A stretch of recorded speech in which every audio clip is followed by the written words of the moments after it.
وسلم من لزم الاستغفار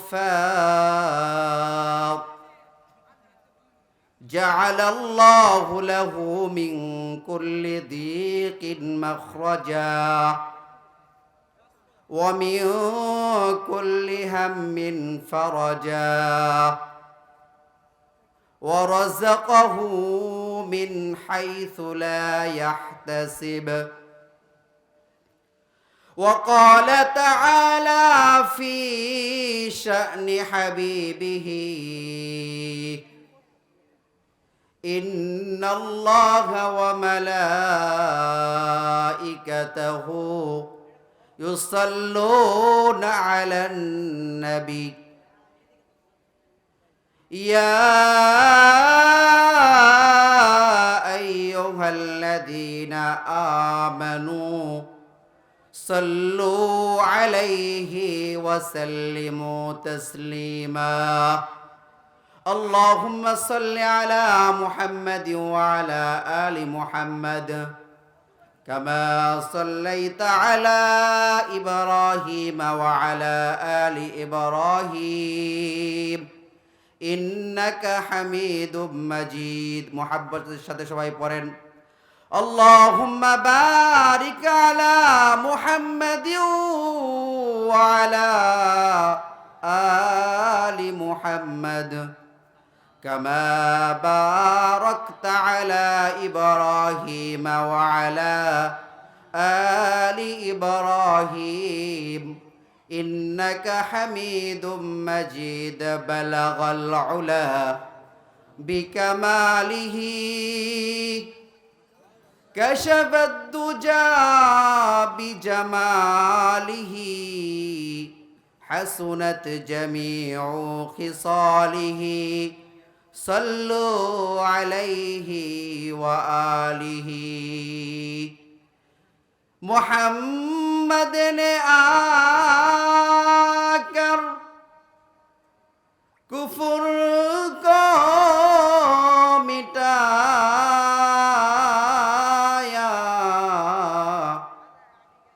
کفر کو مٹا کر صداقت بتایا. بلغ العلا بكماله كشف الدجى بجماله حسنت جميع خصاله صلوا عليه وآله. سبحانك لا علم لنا إلا ما علمتنا إنك أنت العليم الحكيم. সকলে মহব্বতের সাথে একটু জিকির করি. সবাই জমে গেছে অনেক সময় আলোচনা করার কারণে. সবাই জিকির করি মহব্বতের সাথে লা ইলাহা ইল্লাল্লাহ লা ইলাহা ইল্লাল্লাহ লা ইলাহা ইল্লাল্লাহ লা ইলাহা ইল্লাল্লাহ لا إله إلا الله لا إله إلا الله. عاشقेरा मिल्लत मذहब जुदास عاشقेरा मिल्लत मذहब खुदास لا إله إلا الله لا إله إلا الله لا إله إلا الله لا إله إلا الله محمد رسول الله. الحمد لله আল্লাহ জাল্লা শানুহু আম্মা নওয়ালহু দরবার লাখ কোটি শুকরিয়া যে মহান মালিক আমাদেরকে পাইথল মিফতাহুল জান্নাত মহিলা মাদ্রাসার উদ্যোগে অষ্টম বার্ষিক ওয়াজ ও মাহফিলে আমাদেরকে আসার বসার কিছু কথা বলার এবং শোনার তৌফিক দান করলেন। এজন্য সকলে অন্তরস্থল থেকে শুকরিয়া আদায় করি। সকলে বলি আলহামদুলিল্লাহ। আপনারা মাহফিলে আসতে পেরে খুশি নাকি বেজার? কারা কারা খুশি একটু হাত দুটো উঠে দেখান। আল্লাহ তাআলা আমাদের এই বসাকে কবুল করুন, সকলে বলে আমিন। মোহতারাম হাজিরিন, আমার পূর্বের বক্তা আপনাদেরকে তাওবা সম্পর্কে আলোচনা শোনালেন। আমি তাওবার সাথে সম্পৃক্ত রেখে একটা বিষয় সম্পর্কে আপনাদেরকে কিছু আলোচনা করার চেষ্টা করব। ওমা তৌফিকি ইল্লা বিল্লাহ। মোহতারাম হাজিরিন, আজকে আমরা যেই মজলিসে বসছি, এই মজলিসটা অনেক দামি মজলিস। কারণ এই মজলিসে আলোচনা হবে কোরআন এবং হাদিসের আলোকে। কথা বলেন ঠিক কিনা? এই মজলিসটা অনেক দামি মজলিস। সরকার দো আলম নবী মুহাম্মদুর রাসূলুল্লাহ সাল্লাল্লাহু আলাইহি ওয়াসাল্লাম বলেন, যারা এই সকল মজলিসে সময় ব্যয় করবে আল্লাহ সুবহানাহু ওয়া তাআলা তাদেরকে মাগফিরাত দান করবেন। সুবহানাল্লাহ। আজকে আমাদের সবচেয়ে বেশি প্রয়োজন যেই জিনিসটা, সেটা হলো মাগফিরাত। গুনাহের আধিক্যের কারণে মালিকের নারাজি এবং অসন্তুষ্টি আমাদের উপর এসে গেছে। কথা বলেন ঠিক কিনা? যতক্ষণ পর্যন্ত আমরা মাগফিরাত না নিতে পারবো ততক্ষণ পর্যন্ত রহমতের আশা করা যায় না। কথা বলেন ঠিক কিনা? বর্তমান আমাদের সারা বিশ্বের মুসলমানদের এটা একটা দুর্বলতা যে আমরা গুনাহ করি কিন্তু মাগফিরাত নেই না। অথচ আমাদের নবী মুহাম্মদুর রাসূলুল্লাহ সাল্লাল্লাহু আলাইহি ওয়াসাল্লাম, যার জীবনে কোনো গুনাহ ছিল না, সুবহানাল্লাহ, সমস্ত আম্বিয়া আলাইহিস সালাতু ওয়াস সালামকে আল্লাহ তাআলা নিষ্পাপ বানিয়েছেন। আমাদের নবী মুহাম্মদুর রাসূলুল্লাহ সাল্লাল্লাহু আলাইহি ওয়াসাল্লাম, যার জীবনে কোনো গুনাহ ছিল না, তিনি বেগুনাহ মাসুম ছিলেন, যার সম্পর্কে আমার রব্বুল আলামিন আল্লাহ কোরআনে আয়াত নাযিল করে জানিয়ে দিয়েছেন, লিয়াগফিরা লাকাল্লাহ মা তাকদ্দামা মিন যামবিকা ওয়া মা তাআখার। হে নবী, আপনার পিছনের এবং সামনের সমস্ত গুনাহ থেকে আমি আপনাকে পুতু পবিত্র বানিয়েছি। সুবহানাল্লাহ। যেই নবীর কোনো গুনাহ ছিল না, ওই দয়ার নবী, মায়ার নবী আপনাকে আমাকে ডাক দিয়ে বলে, উম্মত, আন্না রাসূলুল্লাহ সাল্লাল্লাহু আলাইহি ওয়াসাল্লাম قال ইন্নাহু লা ইউগানু আলা কলবি ওয়া ইন্নী লা আস্তাগফিরুল্লাহ ফিল ইয়াউমি মিয়াতা মাররা। আল্লাহু আকবার। নবী বলেন, উম্মত, আমার জীবনে কোনো গুনাহ নাই, আল্লাহ তাআলা আমাকে গুনাহ থেকে পুতু পবিত্র করে দিয়েছেন। উম্মত রে, তারপরেও আমি দৈনিক 100 বার আমার রব্বে কারীমের দরবারে ইস্তেগফার করি। আল্লাহু আকবার। আমি আমার রব্বে কারীমের দরবারে তওবা করি, আমি আমার আল্লাহর কাছে ক্ষমা চাই। উম্মত, তোমাদের তো এত পরিমাণ গুনাহ, এত পরিমাণ গুনাহ, যেই কোন গুনার সীমা পরিসীমা নাই। হাঁটতে গুনাহ, চলতে গুনাহ, দোকানে গুনাহ, বাজারে গুনাহ, ঘরে গুনাহ, এমনকি ইভেন মসজিদের মধ্যেও তোমরা গুনাহ করো, মাদ্রাসার মধ্যেও তোমরা গুনাহ করো, ওয়াজ মাহফিলে এসেও তোমরা অনেকেই গীবতের মধ্যে লিপ্ত হয়ে যাও। তোমাদের তো কোনো গুনার সীমা পরিসীমা নাই। কিন্তু একজন মুমিন বান্দা গুনাহকে সামান্য মনে করতে পারে না, বরং একটা গুনাহকে একজন মুমিন বান্দা সে তার একটা গুনাহকে মনে করে পাহাড়ের সমপরিমাণ। আর একজন ফাজের ফুজ্জার পাপিষ্ট ব্যক্তি সে গুনাহটাকে মনে করে মাছির সমপরিমাণ। কথা বলেন ঠিক কিনা? আল্লাহর নবী, বিশ্ব নবী রাহমাতুল লিল আলামিন সাল্লাল্লাহু আলাইহি ওয়াসাল্লাম উম্মতকে লক্ষ্য করে বলেন, ইন্নাল মুমিনা ইয়ারা যুনুবাহু কাইদুন তাহতা জাবাল ইয়াখাফু আন ইয়াকা আলাইহি ওয়া ইন্নাল ফাজিরা ইয়ারা দুনুবাহু কাযুবাবিন মাররা আলা আনফিহি। আল্লাহর নবী বিশ্ব নবী রাহমাতুল লিল আলামিন সাল্লাল্লাহু আলাইহি ওয়াসাল্লাম বলেন, একজন মুমিন বান্দা সে তার একটা গুনাহকে মনে করে পাহাড়ের সমপরিমাণ। যেই পাহাড়ের নিচে সে বসে আছে, ইয়াখাফু আইয়াকা আলাইহি, আমার নবী বলেন ওই বান্দা আশঙ্কা করছে কখন যেন পাহাড়টা তার উপর ধসে পড়বে। আল্লাহু আকবার। একজন মুমিন বান্দা তার গুনাহটাকে এত বড় মনে করে। ওয়া ইন্নাল ফাজিরা ইয়ারা দুনুবাহু কাযুবাবিন মাররা আলা আনফিহি। দয়ার নবী মায়ার নবী বলেন, একজন পাপিষ্ঠ ব্যক্তি, একজন গুনাহগার ব্যক্তি, সে তার গুনাহটাকে মাছির মতো মনে করে। একটা মাছি যেরকম ভাবে নাকের ডগা দিয়ে উড়ে চলে যায়, একজন পাপিষ্ঠ ব্যক্তি ওর থেকেও নিকৃষ্ট এমন এক দুর্বল তার গুনাহটাকে মনে করে। কথা বলেন ঠিক কিনা? সে গানের মজলিসে যাবে, এটাকে সে গুনাহ মনে করে না। সে চায়ের দোকানে বসে বসে অশ্লীল সিনেমা দেখবে, এটাকে সে দুর্বলতা মনে করে না, গুনাহ মনে করে না। কথা বলেন ঠিক কিনা? সে দোকানে বসে আরেকজনের সমালোচনা করবে, আরেকজনের গীবত শিকায়াত করবে, এটাকে সে গুনাহ মনে করে না। কথা বলেন ঠিক কিনা? কিন্তু একজন মুমিন ব্যক্তি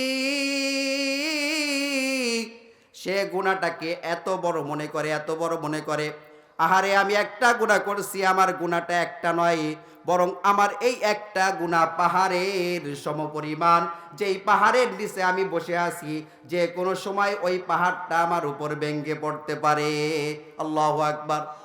এজন্য মুমিন মুসলমান ভাইয়েরা রে আমার, ও বৃদ্ধ বাবাজিরা, যুবক ভাইয়েরা, লক্ষ্য করে শোনেন, আমাদের যখন একটা গুনাহ হয়ে যাবে, গুনাহটাকে দুর্বল ভাবার কোনো কারণ নাই, বরং একটা গুনাহকে আমাদের মনে করতে হবে যে আমি একটা গুনাহ করছি, এটা আমার একটা গুনাহ নয়, বরং আমার এই একটা গুনাহ একটা পাহাড়ের সমপরিমাণ।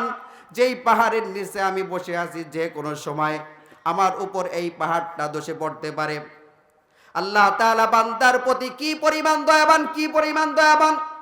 একজন মুমিন মুসলমান যখন একটা গুনাহ করে, ফেরেশতা সাথে সাথেই লিপিবদ্ধ করেন। আল্লাহু আকবার।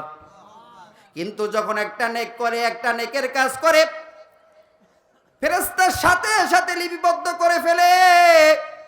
কিন্তু মুমিন মুসলমান বান্দা যখন একটি গুনাহ করে, ফেরেশতা সাথে সাথেই লিপিবদ্ধ করে না। সরকারে দোয়া বলেন, ইন্না সাহিবাশ শিমাল লিয়ারফাউল করাবা সিত্তা সাআতিন আনিল আবদিল মুসলিমিল মুখতিয়া বিল মুসি ফাইন্না দিমা ওয়াস্তাগফারাল্লাহ মিনহা আলকাহা ওয়া ইল্লা কুতিবাত ওয়াহিদাতান। আল্লাহর নবী বিশ্ব নবী জনাবে মুহাম্মদুর রাসূলুল্লাহ সাল্লাল্লাহু আলাইহি ওয়াসাল্লাম বলেন, উম্মত শোনো, আমার আল্লাহ কি পরিমাণ দয়াবান। যখন তোমরা একটা গুনাহ করো, ফেরেশতা সাথে সাথেই লিপিবদ্ধ করে না। সিত্তা সাআতিন, 6 ঘন্টা পর্যন্ত অপেক্ষা করে। সুবহানাল্লাহ। নির্ধারিত একটা সময় পর্যন্ত ফেরেশতা অপেক্ষা করতে থাকে যে আল্লাহর ওই গোলাম মুসলমান মুমিন ব্যক্তি সে আল্লাহ তাআলার কাছে লজ্জিত হয় কিনা, আল্লাহ তাআলার কাছে ইস্তেগফার করে কিনা। এরকম ভাবে ফেরেশতা তার কলমটাকে উঠিয়ে রাখে, রুফিয়াল কলম, কলমটাকে উঠিয়ে রাখে। ফাইন্না দামা ওয়াস্তাগফারাল্লাহ। এরপর যদি ওই ব্যক্তি আল্লাহ তাআলার কাছে লজ্জিত হয়, আল্লাহ তাআলার কাছে যদি ইস্তেগফার করে, ক্ষমা চায়, তো সাথে সাথে ওই ফেরেশতা ওই গুনাহটা লিপিবদ্ধ করে না, বরং নিক্ষেপ করে ফেলে দেয়। সুবহানাল্লাহ। আরো জোরে বলেন সুবহানাল্লাহ। আর যদি ওই গাফেল মুসলমান মুমিন বান্দা গুনাহ করার পরেও আল্লাহর কাছে তওবা না করে, আল্লাহ তাআলার কাছে যদি ক্ষমা না চায়, তাহলে আল্লাহর হাবিব বলেন, ওয়া ইল্লা কুতিবাত ওয়াহিদাতান, তাহলে ওই নির্ধারিত সময়ের পরে যদি ওই বান্দা আল্লাহ তাআলার কাছে লজ্জিত না হয়, আল্লাহ তাআলার কাছে তওবা না করে, তাহলে তার আমলনামায় মাত্র একটা গুনাহ লেখা হয়। আরে বান্দা আমার, আল্লাহ কি পরিমাণ দয়াবান, যে বান্দা যদি একটা নেক করে তাহলে একটা নেকির পরিবর্তে কয়টা নেকি লেখা হয় বলেন তো?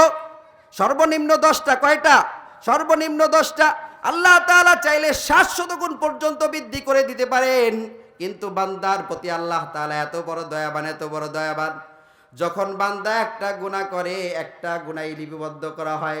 আল্লাহ তাআলা তো চাইলে 10টা গুনাহ লিপিবদ্ধ করে রাখতে পারতেন, কথা বলেন ঠিক কিনা?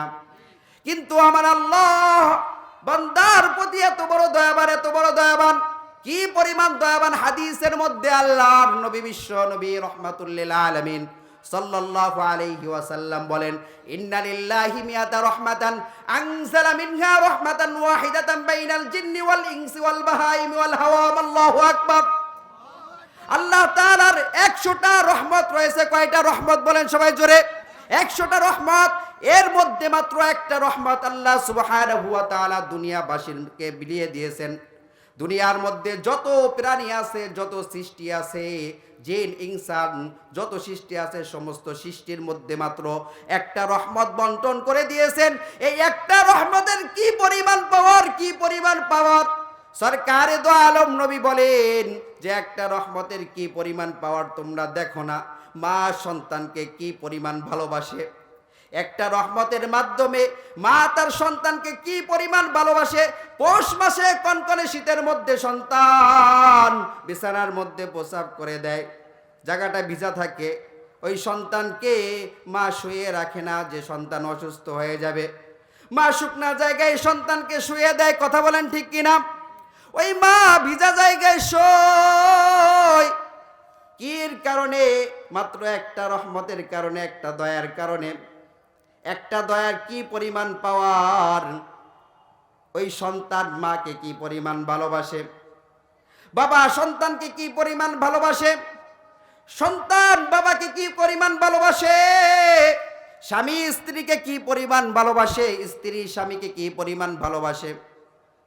আরে এখন যেই অবস্থা, মোবাইলের জমানা, দুনিয়ার কেউ খোঁজ খবর না নিলে স্ত্রী একটু পর পরে ফোন দেয়, কোথায় আছো, কি অবস্থায় আছো, খাইছো কিনা জিজ্ঞাসা করে। কি কারণে? একটা রহমতের কারণে। বাবা পেরেশান হয়ে যায়, সন্তান তুমি কোথায় আছো, এখন কোন পর্যন্ত পৌঁছেইছো, ঠিক জায়গা মতো পৌঁছেইছো কিনা, বারবার খোঁজ খবর নেয়। মার মনটা টেনশনে থাকে একটা মাত্র রহমতের কারণে। আর আমার আল্লাহ কি পরিমাণ দয়াবান, কি পরিমাণ রহমতওয়ালা! সরকারে দো আলম বলেন যে আল্লাহ তাআলা আর যে 99টা রহমত রয়েছে, এই 99টা রহমত আল্লাহ তাআলা এই উম্মতের জন্য রেখে দিয়েছেন। সুবহানাল্লাহ। ময়দানে মাহশারে আল্লাহ তাআলা এই 99টা রহমত বান্দার উপর প্রকাশ করবেন। বিভিন্ন উসিলায় আল্লাহ তাআলা বান্দাদেরকে ক্ষমা করে দিবেন। আল্লাহ তাআলা বলবেন, পাইথল মিফতাহুল জান্নাত মহিলা মাদ্রাসার ময়দানে সময় তো আগাইছিলা, এই সময়টা তোমার নেকের মধ্যে লেখা হয়েছে। আজকে দেখো ওই যে পাহাড় সম পরিমাণ নেক তোমার জন্য রয়েছে। বান্দা, তোমার এই নেকের কারণে আমি তোমাকে জান্নাত দিয়ে দিলাম। আল্লাহু আকবার। মুহতারাম হাজিরিন, এর জন্য আমাদের গুনাহ হতে পারে, শয়তানের কুমন্ত্রণায় আমরা তো মানুষ, আমাদের গুনাহ হয়ে যেতে পারে। কিন্তু একজন মুমিনের যখন গুনাহ হবে, মুমিন নিরিবিলি থাকতে পারে না, নিশ্চুপ হয়ে থাকতে পারে না, বরং মাওলা পাকের দরবারে সে তওবা করে, মাওলা পাকের কাছে সে ইস্তেগফার করবে। আল্লাহর নবী বলেন, ওয়া ইন্নী লা আস্তাগফিরুল্লাহ ফিল ইয়াউমি মিয়াতা মাররা। উম্মত, আমি দৈনিক আল্লাহ তাআলার কাছে 100 বার ইস্তেগফার করি, 100 বার তওবা করি।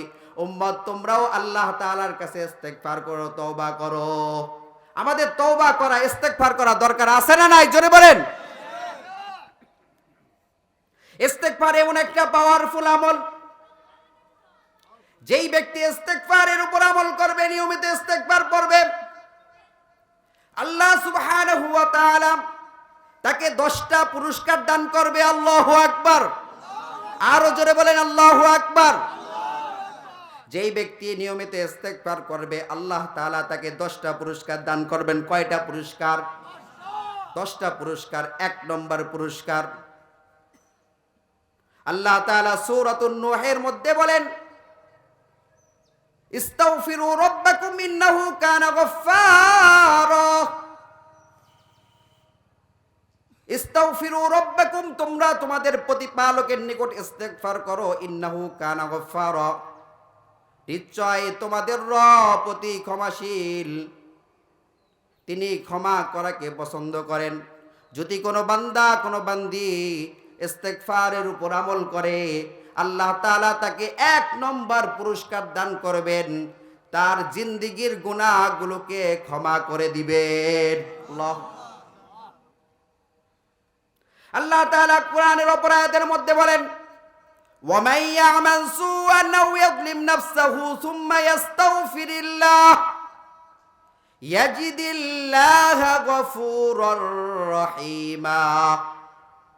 আমার আল্লাহ বান্দাদেরকে ডাক দিয়ে বলেন, হে আমার গোলাম, وَمَن يَعْمَلْ سُوءًا, যারা অনেক গুনাহ, অনেক অশ্লীল কাজ করে ফেলেছো, তোমার গুনার কোনো সীমা পরিসীমা নাই, বান্দা তোমার অনেক গুনাহ, আও ইয়াদলিম নাফসাহু, অথবা শয়তানের কুমন্ত্রণায় পড়ে তুমি নিজের নফসের উপর জুলুম করে ফেলছো, তুমি এরকম গোপন গুনাহ করছো রে বান্দা,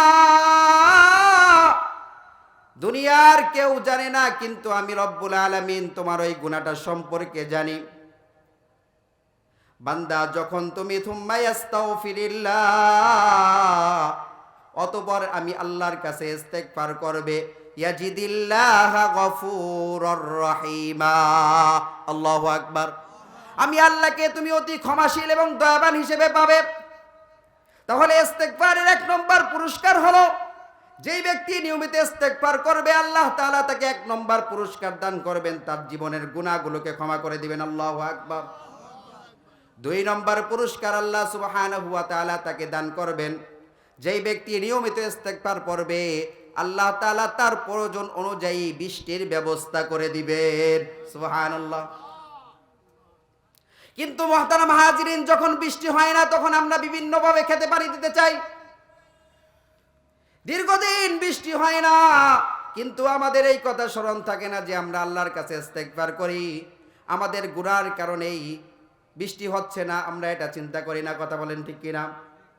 কিন্তু আল্লাহ তাআলা কুরআনুল কারীমের মধ্যে আমাদেরকে স্পষ্ট জানিয়ে দিচ্ছেন, যদি বান্দা তোমরা ইস্তেগফারের উপর আমল করো, তাহলে আমি তোমাদেরকে 2 নম্বর পুরস্কার দান করব, ইউরসিলিস সামাআ আলাইকুম মিদরারা।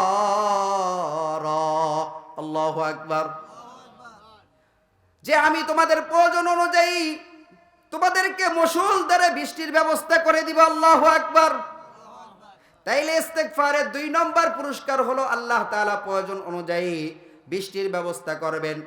3 নম্বর পুরস্কার, যেই ব্যক্তি নিয়মিত ইস্তেগফার করবে, আল্লাহ তাআলা তাকে সম্পদের মালিক বানিয়ে দিবেন। সুবহানাল্লাহ। ওরে ভাই, আপনি সম্পদ নাই, আপনি পেরেশান, আপনি আল্লাহর কাছে ইস্তেগফার করেন, আল্লাহ তাআলা আপনাকে সম্পদের মালিক বানিয়ে দিবেন। আপনার ঘরে খাবার নাই, আপনি পেরেশান, আপনি আল্লাহর কাছে ইস্তেগফার করেন, চেষ্টা করতে থাকেন, আল্লাহ তাআলা আপনাকে খাবারের ব্যবস্থা করে দিবেন। আপনার সন্তানটা টিউশনি ফি দিবে, আপনি টাকা জোগাড় করতে পারতেছেন না, মাদ্রাসার বেতন দিবেন, কিন্তু আপনার কাছে টাকা নাই। আপনি চেষ্টা করেন, ইস্তেগফার করতে থাকেন, ইস্তেগফার করতে থাকেন, দেখবেন আল্লাহ তাআলা আপনাকে টাকার ব্যবস্থা করে দিবেন। আল্লাহু আকবার। ইস্তেগফার এরকম পাওয়ারফুল আমল। তাহলে ইস্তেগফারের 3 নম্বর পুরস্কার, সময় সংক্ষিপ্ত, এজন্য সংক্ষেপ করছি। 3 নম্বর পুরস্কার হলো, আল্লাহ সুবহানাহু ওয়া তাআলা যেই ব্যক্তি নিয়মিত ইস্তেগফার করবে, বেশি বেশি ইস্তেগফার করবে, 3 নম্বর পুরস্কার, তাকে সম্পদের মালিক বানিয়ে দিবেন। 4 নম্বর পুরস্কার,